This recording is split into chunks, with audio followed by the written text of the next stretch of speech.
Hello friends, I am Seema Sharma from Tutorpedia. जो last मैंने video share की है वो gender school and society paper 5A से थी। अब इसके अंदर है पेपर 4A जो है हमारा, वो है लैंग्वेज अक्रॉस द करिकुलम। अब एग्ज़ाम्स बिल्कुल अप्रोच होने ही वाले हैं, तो मैंने ये नया सब्जेक्ट उठा लिया है क्योंकि उसके अंदर almost all the topics have been covered up. सारे टॉपिक्स मैंने उसके अंदर कवर कर लिए हैं और सभी के ऊपर मैंने MCQs आपको बना करके दे दिए। उस पूरी सीरीज़ को एक बार गो थ्रू कर लो and you will definitely cover the whole book from that. ठीक है, पूरा आपका वो सब्जेक्ट जो है उसी के अंदर कंप्लीट हो जाएगा। अब शुरू करते हैं लैंग्वेज अक्रॉस द करिकुलम। पहले थोड़ा सा इस टॉपिक के बारे में आपको बताऊंगी कि लैंग्वेज अक्रॉस द करिकुलम है क्या। ठीक है, यहाँ पे बात हो रही है लैंग्वेज की। लैंग्वेज मतलब हमारा हिंदी है, इंग्लिश है या फिर कोई भी और लैंग्वेज है। अब करिकुलम होता है जो बच्चों का सिलेबस होता है। ठीक है, किसी भी यूनिवर्सिटी, कॉलेज, एजुकेशनल इंस्टीट्यूशंस जब अपना सिलेबस डिज़ाइन करते हैं कि वो किस तरीके का सिलेबस जो है वो बच्चों को देंगे। ठीक है, तो दैट इज़ कॉल्ड करिकुलम। तो वो जो सिलेबस पूरा का पूरा होता है, what language must be there. ठीक है, what language must be use to decide that curriculum. उस करिकुलम को डिसाइड करने के लिए, बनाने के लिए कौन सी लैंग्वेज जो है, कौन सा मीडियम जो है वो सबसे बेस्ट रहेगा। यहाँ पे इस पूरी बुक के अंदर इसी चीज़ के बारे में बात है और बहुत डीपली जो है सारे के सारे टॉपिक्स को यहाँ पे डिफाइन किया गया है। ठीक है, डिस्कस किया गया है। तो शुरू करते हैं हमारे पहले क्वेश्चन से। क्वेश्चन नंबर फर्स्ट है यहाँ पे, the constitution of India in case of the education was influenced by which main considerations. जब इंडिया का कॉन्स्टिट्यूशन डिज़ाइन हुआ right after the dawn of the independence, ठीक है, जो इंडिपेंडेंस के बाद कॉन्स्टिट्यूशन को डिज़ाइन किया गया, तो उस वक्त पे कौन सी चीज़ें थी या फिर किन बातों को ध्यान में रखा गया और क्या चीज़ें इन्फ्लुएंस कर रही थी उस कॉन्स्टिट्यूशन को डिज़ाइन करने में। ठीक है, the general model adapted by the USA, United states of nation ने या फिर यूनाइटेड स्टेट्स ऑफ अमेरिका कह लो, उसने जो जनरल मोड जो था वो अडेप्ट किया था, उसको फॉलोअप किया जा रहा था। The recommendation of the Hartog committee की जो रिकमेंडेशंस थी, जो सिफारिशें थी, उनको ध्यान में रखा जा रहा था। बोथ A एंड B या फिर नन ऑफ द अबव। इसका आंसर है option number C, that is both A and B। दोनों ही चीज़ों को ध्यान में रख करके इंडिया का जो एजुकेशन से रिलेटेड जो पार्ट था कॉन्स्टिट्यूशन का, उसको डिज़ाइन किया गया था। ठीक है, then comes a question number 2।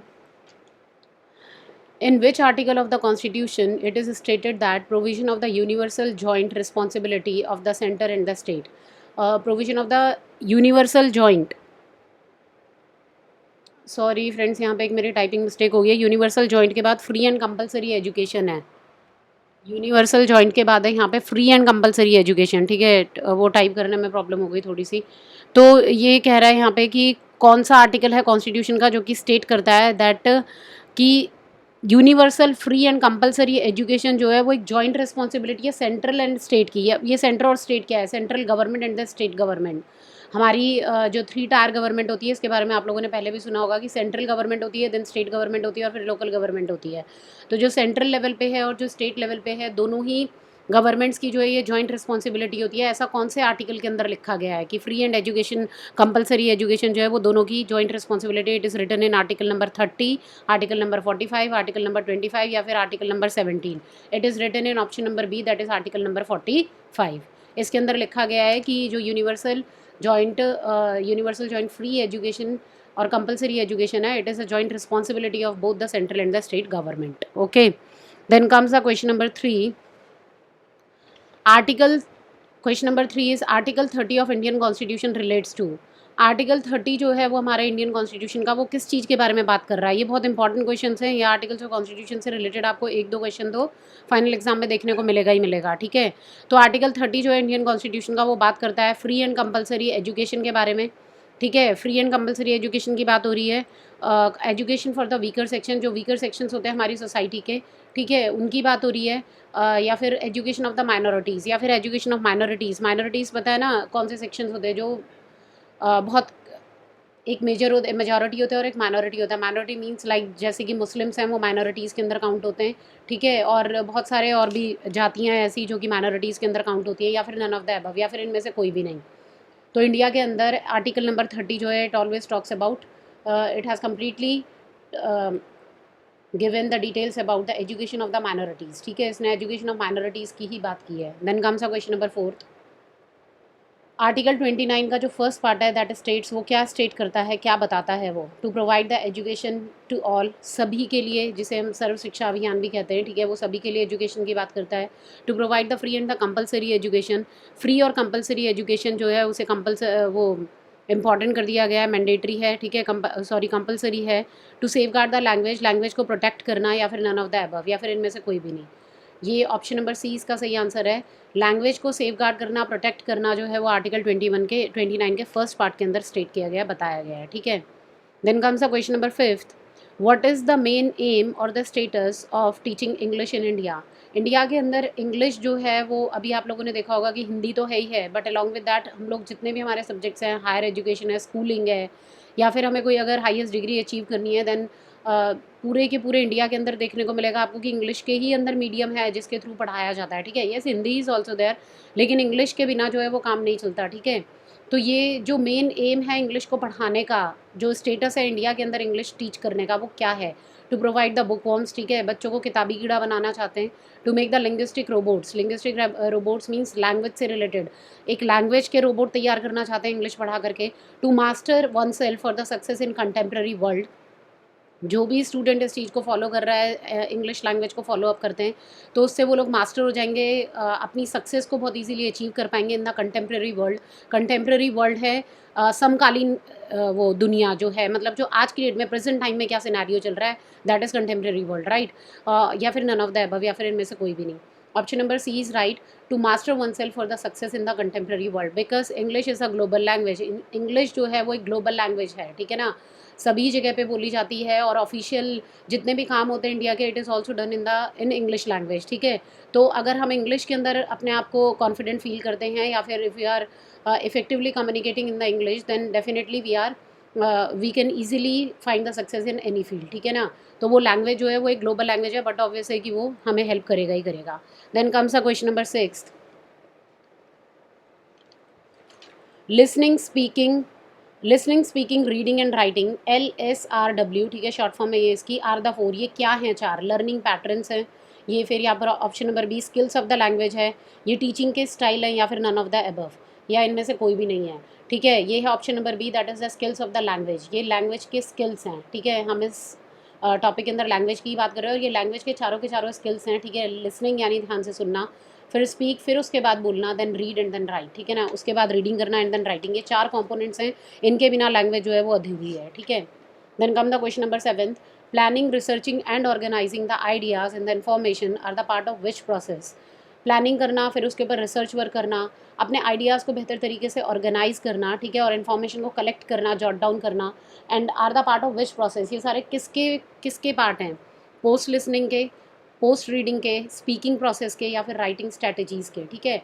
अब ये जो चारों पार्ट है ना, थोड़ा सा मैं डिस्कस कर लेती हूँ। पोस्ट लिसनिंग, जो पोस्ट और प्री वर्ड है ना, इसको पहले समझ लो आप। पोस्ट जो होता है वो बाद में, यानी कि कोई भी इंसिडेंट है, कोई भी हैपनिंग है उसके बाद, या फिर प्री होता है पहले, ठीक है। तो पोस्ट लिसनिंग मतलब आपने सुना है किसी भी लेक्चर को, और उसके पहले ही जो है ना आप उसके एनालिसिस कर रहे हैं, या फिर लिसनिंग, या फिर आप कोई भी लेक्चर को सुनने के लिए जा रहे हैं, तो उससे पहले जो आपका माइंड मेकअप होता है, दैट इज़ पोस्ट लिसनिंग।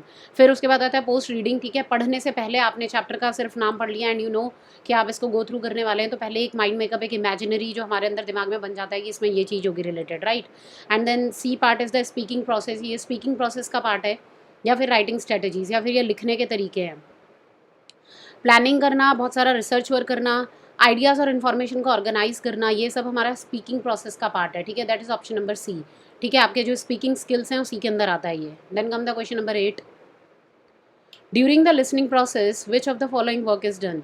जो लिसनिंग प्रोसेस होता है उसके अंदर इनमें से कौन सा काम किया जाता है। Listening for the specific information and the comprehension, ठीक है, किसी भी पर्टिकुलर इन्फॉर्मेशन या फिर उसमें से कॉम्प्रीहेंड करना, इसके ऊपर काम करना। लिसनिंग फॉर द इंटरैक्शन, सुनना किसके लिए, इंटरैक्ट करने के लिए दूसरों के साथ। या फिर listening for the critical analysis, evaluation and appreciation, ठीक है। या फिर हमने कोई चीज़ सुनी, उसके अंदर हमें कोई चीज़ ठीक नहीं लग रही है, हमने कोई भी एक लेक्चर सुना, कोई भी थ्योरी सुनी, कोई कंसेप्शन सुना, कोई आइडिया सुना, और उसमें हमें कुछ कोई चीज़ अच्छी नहीं लग रही, तो हमने उसे क्रिटिकली एनालाइज करना शुरू किया, हमने एवेलुएट किया, ठीक है, उससे कंक्लूजन ड्राइव आउट करना। या फिर हम उसे अप्रिशिएट करना चाहते हैं, या फिर हमें वो अच्छा लगा and we are appreciating that, तो या फिर ऑल ऑफ अबव, या फिर ये सभी। तो लिसनिंग प्रोसेस जो है उसके अंदर mainly all of above is the answer. ये तीनों ही पार्ट जो होते हैं वो लिसनिंग प्रोसेस का हिस्सा हैं, ठीक है। हम क्यों लिसन करते हैं किसी भी चीज़ को?